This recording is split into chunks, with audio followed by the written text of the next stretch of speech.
नमस्कार दोस्तों, परम एजुकेशन के यूट्यूब चैनल पे आप सभी लोगों का स्वागत करते हैं। आज बात करेंगे एनसीएफ 2005 के सबसे महत्वपूर्ण प्रश्नों पे, तो जो कि यहाँ पे आप लोगों को 2 से 3 नंबर मिलेंगे। यहाँ से जो भी आज टॉपिक्स बताए जाएंगे, जो भी पढ़ाए जाएंगे एनसीएफ से, आप लोगों को 2 से 3 नंबर मिलेंगे। तो सभी प्रश्नों को क्या करिएगा, बहुत ही अच्छे तरीके से रिविजन करिए और जो प्रश्न आप लोगों को लगे, जो महत्वपूर्ण टॉपिक्स लगे, उसे तुरंत क्या करिए, नोट्स करिए।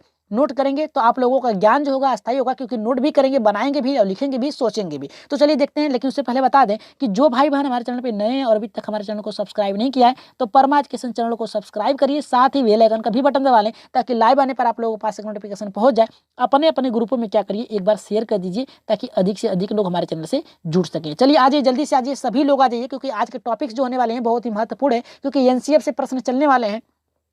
तो प्रश्न भी आप लोगों के लिए रखे गए हैं और कल के उत्तर भी आप लोगों के लिए रखे गए हैं। ठीक है, देखते हैं यहाँ पे पहला हमारा टॉपिक्स क्या करा है। महत्वपूर्ण बिंदु है कि प्राथमिक स्तर पर प्राथमिक स्तर की शिक्षा मुख्यतः भाषा शिक्षण है। देखिए, शिक्षण की बात किया है यहाँ पे कि प्राथमिक स्तर पे बालक की शिक्षण जो होती है, यहाँ पे बालक की रुचि के अनुसार होनी चाहिए। कैसी होनी चाहिए? रुचि के अनुसार होनी चाहिए। बालक जब भी कोई कार्य करता है प्राथमिक स्तर पे, प्राथमिक स्तर का जो होता है स्तर होता है 1 से लेकर 2, 3, 4 और 5 होता है, यही स्तर होता है प्राथमिक स्तर पे। तो भाषा शिक्षण जो होनी चाहिए रुचि के अनुसार, यानी बालक की जो रुचि होती है, ठीक है, बालक जो इसमें जिस भाषा में सहजता पूर्वक रहता है वो उसकी है मातृभाषा। याद रखिएगा, मातृभाषा उसकी होती है, सहजता पूर्वक बालक उसे सीख लेता है। और जब इन दोनों को सीख लेता है, रुचि भी लेता है और सीख लेता है, तब इनके शिक्षण पे विशेष बल देना चाहिए। ठीक है, शिक्षण कार्यों में विशेष बल देना चाहिए और इसके अनुसार उन्हें खेल विधि के द्वारा, ठीक है, इसके खेल विधि के द्वारा भी उन्हें क्या करना चाहिए, शिक्षण, यानी शिक्षण का मतलब खेल विधि भी आ जाएगा, रुचि भी आ जाएगा। ठीक है, मातृभाषा को जोड़ के पढ़ाने से बालक का जो शिक्षण होगा, जो ज्ञान होगा, जो भाषाई पूंजी होगा,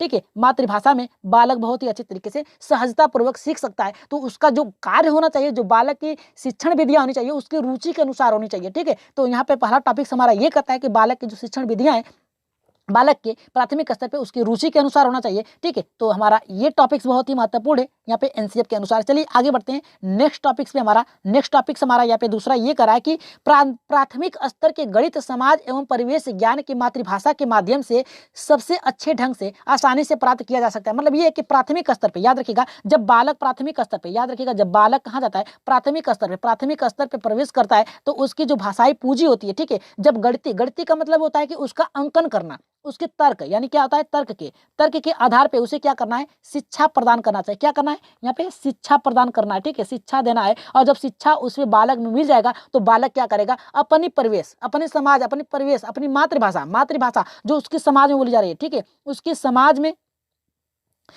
में और उसके परिवेश में, ठीक है, परिवेश में जो भाषा बोली जा रही है, परिवेश में जो भाषा बोली जा रही है, उसका क्या करे, विशेष ध्यान रख के बालक को उसे क्या करना चाहिए, आसानी से उसे ज्ञान प्राप्त कराना चाहिए, ताकि बालक जो होता है बोलने में कोई असमंजस प्राथमिक स्तर पे न कर सके। प्राथमिक स्तर पे उसकी शिक्षा का जो उद्देश्य होता है बालक के ज्ञान के ऊपर निर्भर करता है। ऊपर निर्भर करता है कैसा, कि बालक जब विद्यालय में प्रवेश करता है तो वो अपनी भाषाई पूंजी लेकर क्या करता है, भाषाई पूंजी, ठीक है, भाषाई पूंजी जो होता है, भाषाई पूंजी बालक की विकसित हो जाती है। ठीक है, वो लेकर आता है, उसके अंदर उत्साह होता है किसी प्रश्न के पूछने के लिए। ठीक है, तो उसका विशेष रूप से ध्यान देकर क्या करना चाहिए, बालक को क्या करना चाहिए, बालक को प्रश्न ऐसे रखना चाहिए जो कि उसे उसकी मातृभाषा में हो, उसकी समाज में हो, ठीक है, बोली जा रही है, उसके परिवेश में बोली जा रही है, ऐसे ज्ञान देना चाहिए। ठीक है, ऐसे ज्ञान देना चाहिए। तो यहाँ पे सीधे सीधे यहाँ पे हमारा करा है कि प्रारंभिक स्तर पे गणित, समाज एवं परिवेश का ज्ञान भी मातृभाषा के माध्यम से अच्छे ढंग से आसानी से प्राप्त किया जा सकता है। यानी बालक को सीधे सीधे शिक्षक को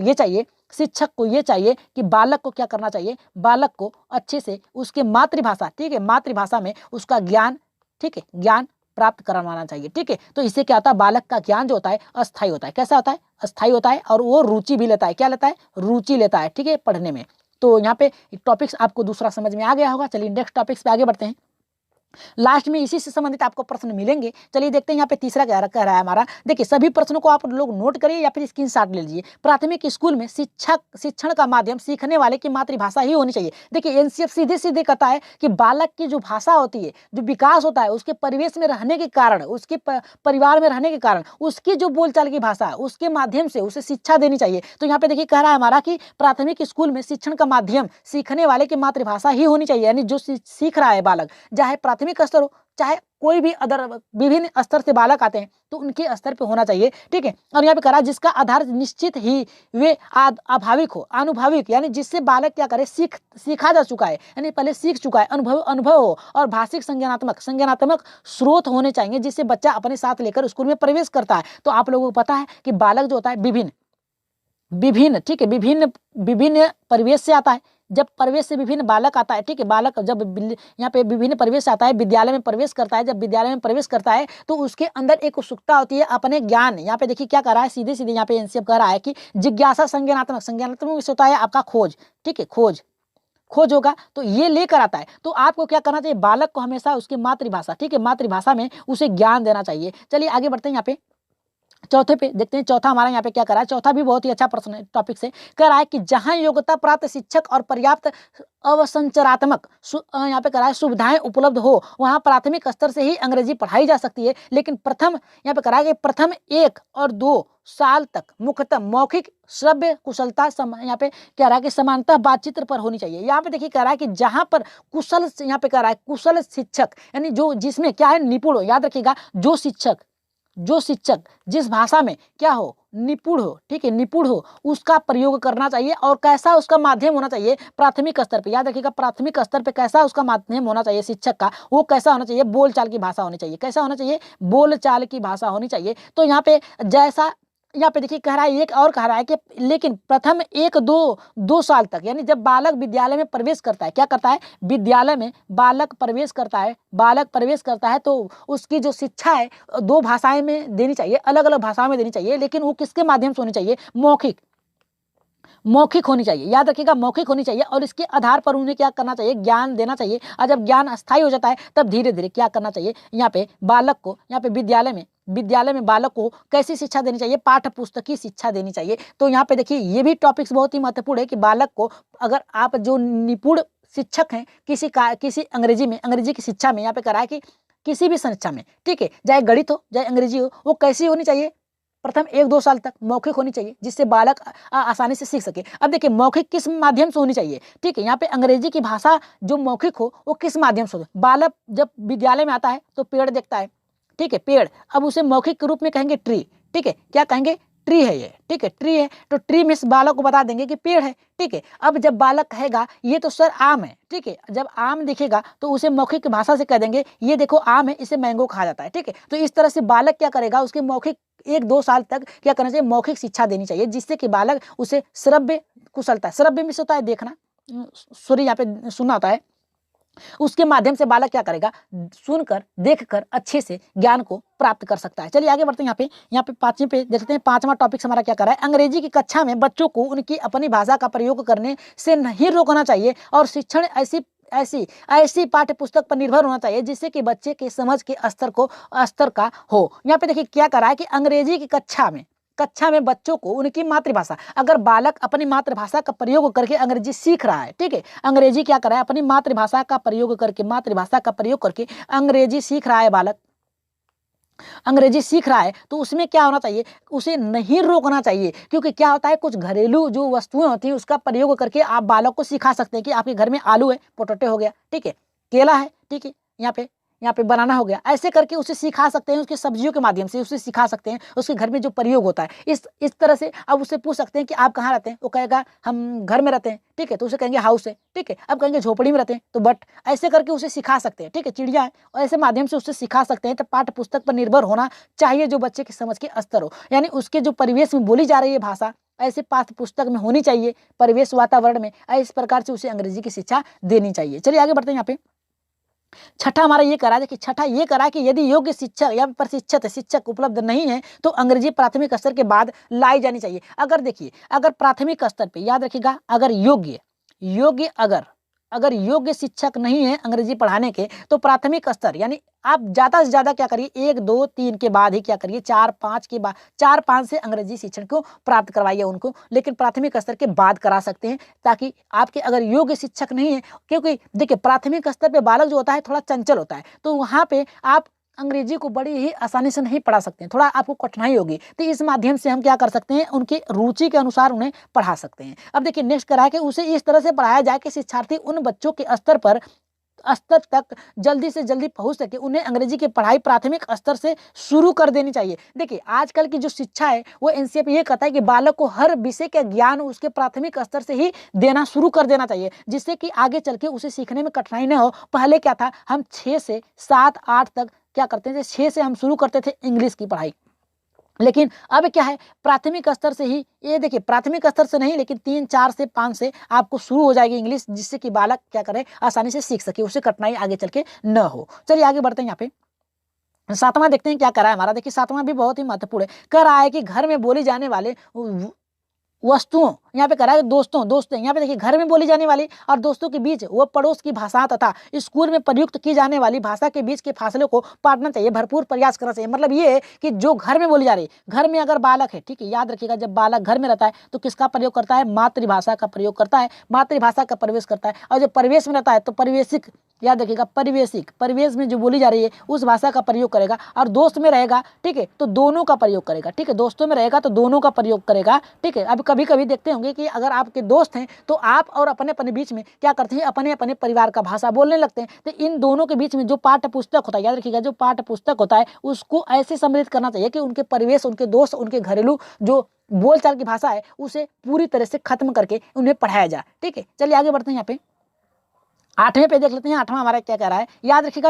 एनसीईआरटी यही कहता है कि आप बालक को सीधे सीधे उसके मातृभाषा में उसका ज्ञान प्राप्त कराएं, ताकि प्राथमिक स्तर पे, ताकि उन्हें सीखने में कोई कठिनाई न हो। अब देखिए अंग्रेजी माध्यम स्कूलों में मातृभाषा का एक माध्यम के रूप में प्रयोग होना चाहिए और शिक्षार्थी को एक माध्यम से दूसरे माध्यम तक जाने में छूट देनी चाहिए। मतलब ये है कि जब आप अंग्रेजी पढ़ा रहे हैं किसी स्कूल में, ठीक है, पढ़ा रहे हैं, उसकी जो अंग्रेजी है उसे उसकी मातृभाषा में देनी चाहिए। कैसी देनी चाहिए, मातृभाषा में देनी चाहिए। मातृभाषा का ज्ञान उसकी भाषाई पूंजी के साथ जोड़ के पढ़ाना चाहिए। कैसा पढ़ाना चाहिए, जोड़ के पढ़ाना चाहिए, जिससे कि बालक का ज्ञान जो है वो क्या हो, अस्थायी हो, उसे सीखने में क्या हो, अस्थायी हो, और सीखने में क्या करे, रुचि ले बालक, ठीक है, रुचि ले। और तब जब रुचि लेगा तो उसका जो सीखने का क्रम होगा वो प्रभावशाली होगा। चलिए आगे बढ़ते हैं। दूसरे, याद देखिए कह रहा है हमारे यहाँ पे कि दूसरे माध्यम में छूट देनी चाहिए। अगर बालक उसे नहीं सीखना चाह रहा है, ठीक है, तो उसे अगला जो उसका अगला सीखने में, जो अगली भाषा सीखने में उसे उत्प्रेरणा हो रही है, मतलब सीखने में वो रुचि ले रहा है, उसे सिखानी चाहिए। चलिए आगे बढ़ते हैं। यहाँ पे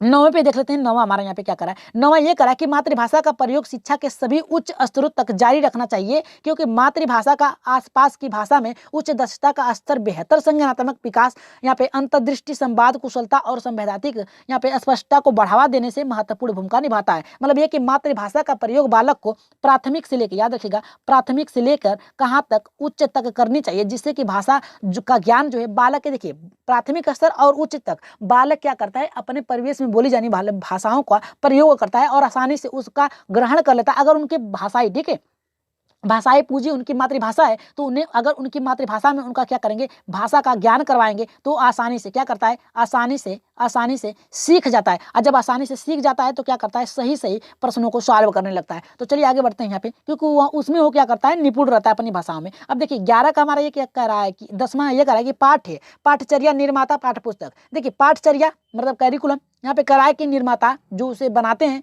पाठ्य पुस्तक जिसे पढ़ता है, लेखक और शिक्षक को विभिन्न भाषाओं और विषयों के बीच संपर्क सूत्र, नेटवर्क, संपर्क सूत्र में होता है जोड़ना, ठीक है, स्थापित करने का भरपूर प्रयास करना चाहिए। देखिए जब बालक, देखिए 3 होता है सूत्र, यहाँ पे पाठ्यचर्या के नियम क्या होते हैं, 3। यहाँ पे देखिए पहला क्या होता है, यहाँ पे पाठ्य पुस्तक हो गया, दूसरा क्या हो गया, शिक्षक हो गया, ठीक है, शिक्षक हो गया, और यहाँ पे तीसरा कौन होता है, छात्र होता है, ठीक है, छात्र होता है। तो इनका विशेष रूप से ध्यान रखते हुए बालक को ज्ञान देना चाहिए, ताकि देखिए जब बालक किसी कार्य में क्या करता है, रुचि लेता है, जब रुचि लेता है तो उस कार्य को सीखता बहुत ही आसानी से। तो ऐसे पाठ्य पुस्तक का निर्माण करना चाहिए, ऐसे शिक्षण विधियों का निर्माण करना चाहिए, जिससे कि बालक क्या करे, उसे आसानी से सीख सके, उसके बालक के बीच में और आपके बीच में कोई भी गैप न हो, ठीक है, आसानी से आप उनके रुचि तक पहुंच सकें, ठीक है, ताकि वो उनका ज्ञान जो हो बहुत ही भरपूर तरीके से आगे बढ़े। चलिए नेक्स्ट आगे बढ़ते हैं। यहाँ पे अपने प्रश्नों पे देखते हैं। प्रश्न हमारा यहाँ पे क्या करा है, सॉरी एक मिनट, देखते हैं नेट हमारा प्रश्न क्या कर रहा है यहाँ पे, जो कि बहुत ही अच्छा प्रश्न यहाँ पे है।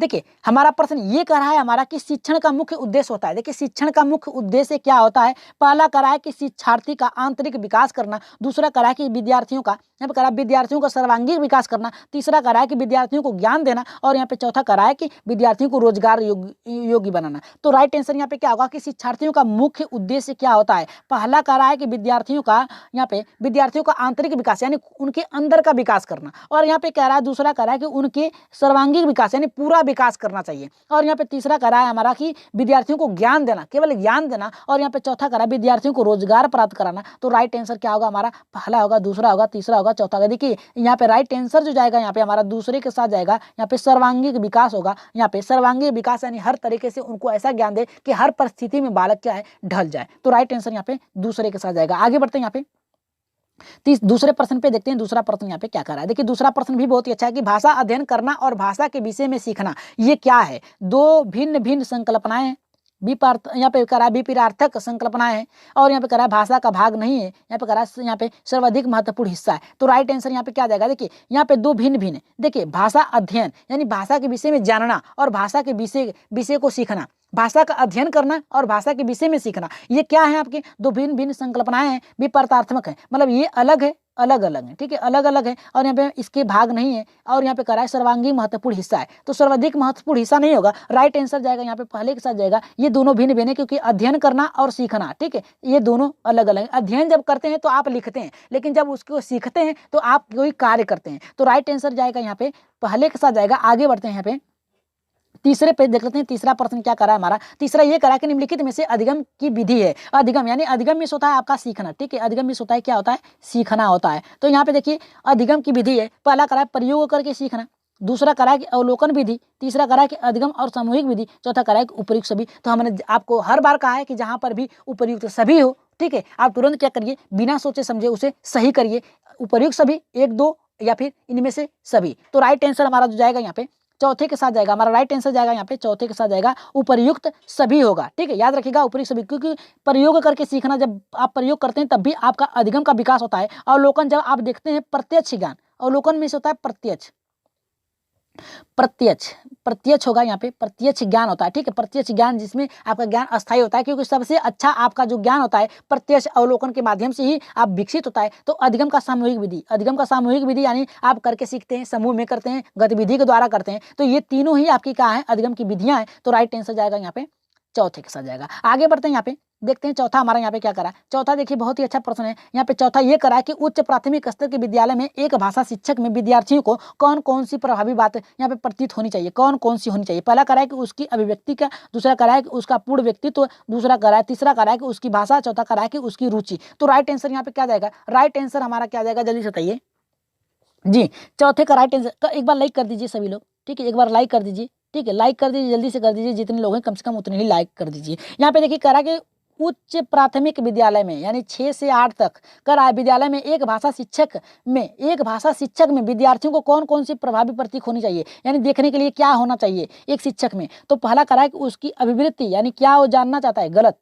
यहाँ पे करा उसका पूर्ण व्यक्तित्व, पूर्ण व्यक्तित्व में आपका उसकी भाषा भी आ जाएगा, उसकी अभिव्यक्ति भी आ जाएगी, उसकी रुचि भी आ जाएगी। तो राइट आंसर यहाँ पे जाएगा दूसरे के साथ जाएगा, राइट आंसर होगा हमारा यहाँ पे दूसरा। आगे बढ़ते हैं यहाँ पे पांचवें प्रश्न पे देखते हैं। पांचवा प्रश्न यहाँ पे क्या करा है, देखिए पांचवा ये करा है कि उच्च प्राथमिक स्तर के विद्यार्थियों के भाषा विकास में योगदान दे सकता है, क्या दे सकता है, परिवार में होने वाले परस्पर बातचीत, गृह कार्य में पर व्यय किए जाने वाला समय, और यहाँ पे करा है विविध भाषा प्रयोग, और यहाँ पे करा है कि कुछ पाठ पढ़ाने की आवश्यकता नहीं है। तो राइट आंसर यहाँ पे क्या होगा, आप जान ही सकते हैं कि इसका राइट आंसर क्या होगा, जल्दी से बताइए कि उच्च प्राथमिक स्तर पर विद्यार्थियों को भाषा विकास की योगदान दे सकती है, उनकी भाषा विकास